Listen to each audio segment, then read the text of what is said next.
Hey guys, what's up? It's Matt here on Just for Fun. This is going to be a bit of a weird deck tech because I'm not really going to focus on one deck. I'm just going to focus on one card. That card is Beck Call. So this is a Beck tech. So let me move my big shiny head so you can see what this card does. You can cast either side of it, or you can cast it for 8 and fuse both. And casting it for 8 is really strong because that makes 4 white flyers and you draw 4 cards. Pretty good, right? Or you could just cast the first half of it for value or the second half of it for value. So really, pretty good card. Not really a constructed standout or anything earlier, but now there are many ways to abuse it. So one thing I've seen people use Brain in a Jar as a way to... Do I have any of those? Brain in a Jar. I do not. To cast that, basically what that allows you to do is cast the... basically any fuse card like that. If you cast one half for free, it lets you fuse and cast the whole thing. All the split cards kind of work that way. It's kind of a weird loophole. So they work really well with the expertise cards. For example, SRAM's expertise lets you pay 4 and make 3 1/1s and then cast Beck Call. So becomes really, really strong card, right? So what I've done is I've made a couple decks around that. I've made a tokens deck, which is really spicy. This is my own creation. This was not something I copied off anybody for once in a long time. I brew, guys, but this is really my own thing. So we've got basically 6 expertises here as ways to cast the Beck Call, but we're playing Bant, so we can just flat out cast it. And we've got a little bit of ramp in a couple of Garricks to make sure that we can get all the way up there should we need to. We're playing 4 Planeswalkers, 2 Garricks, a Jason, and a Johnny, and it's basically a token/control deck, so you can go aggro by making a bunch of tokens and beating down. You can go control with the Planeswalkers and just chumping for value until you can go over the top of them.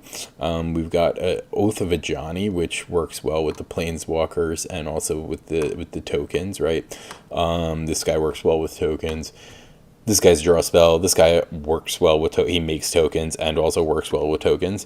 We got Path just for some interaction.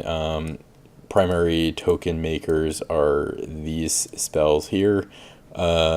These 13 cards all make tokens.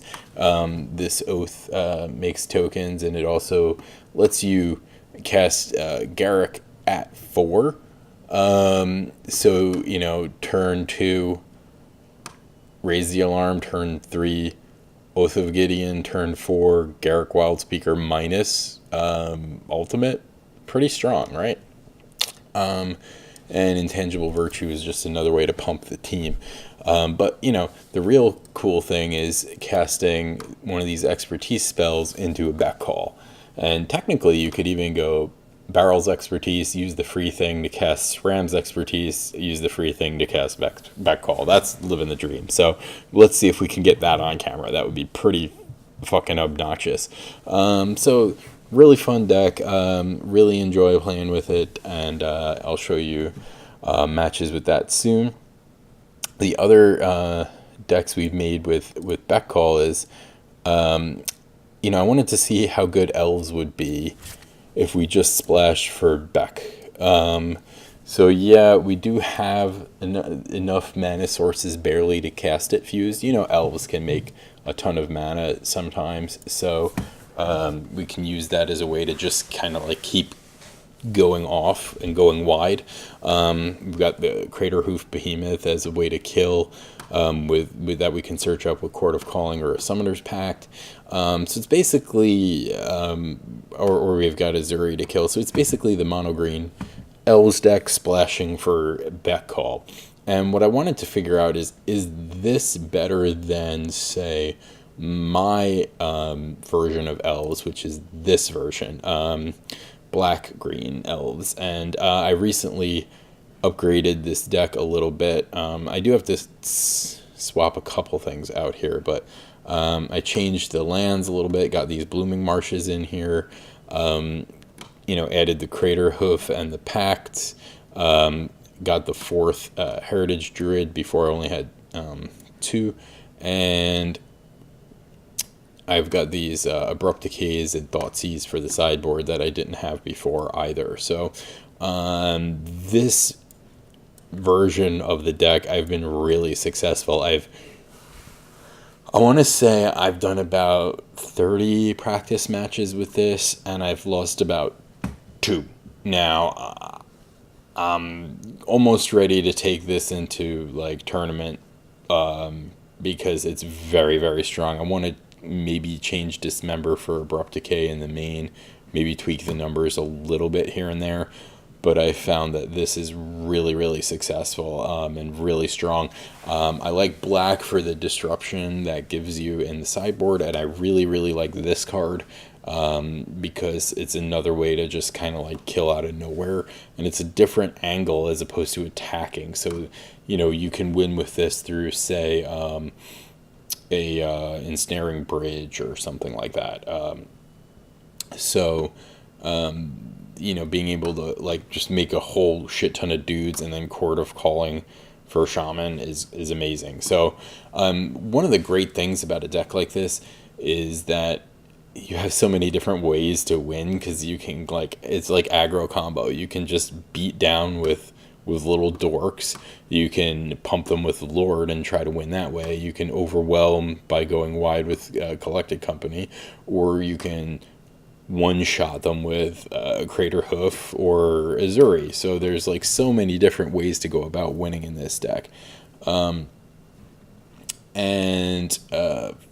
Finally, there's this crazy deck, which is basically the Beck Elves deck with the Allosaurus Rider Eldritch Evolution combo. Basically, you can use Allosaurus Rider, you can cast it for free by exiling a couple elves from your hand. So you can go like turn 1, Elvish Mystic, turn 2, exile 2 green cards, play Allosaurus Rider, cast Eldritch Evolution, make a Grizzlebrand.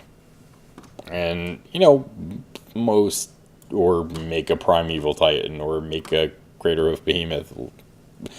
A lot of decks are going to just fold to that. So, pretty strong combo. But, I did not really like Beck Call in this shell. This deck was originally created by Sean McLaren. So I kind of like the other version of the deck better, which is basically green-white. And you're not playing the Beck Call because there's not really a free way. I didn't understand why it was in there other than value.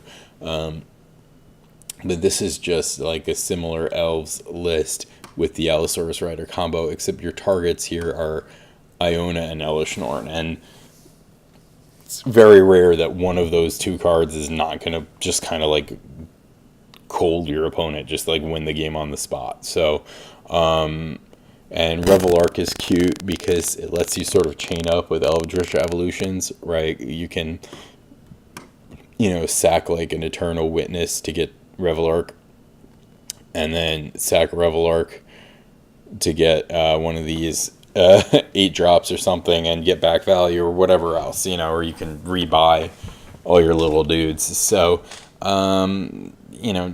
very cool. So we got a bunch of decks lined up to record with. Let me know in the comments which one is your favorite. But I'm going to record with all of them more or less. So thanks.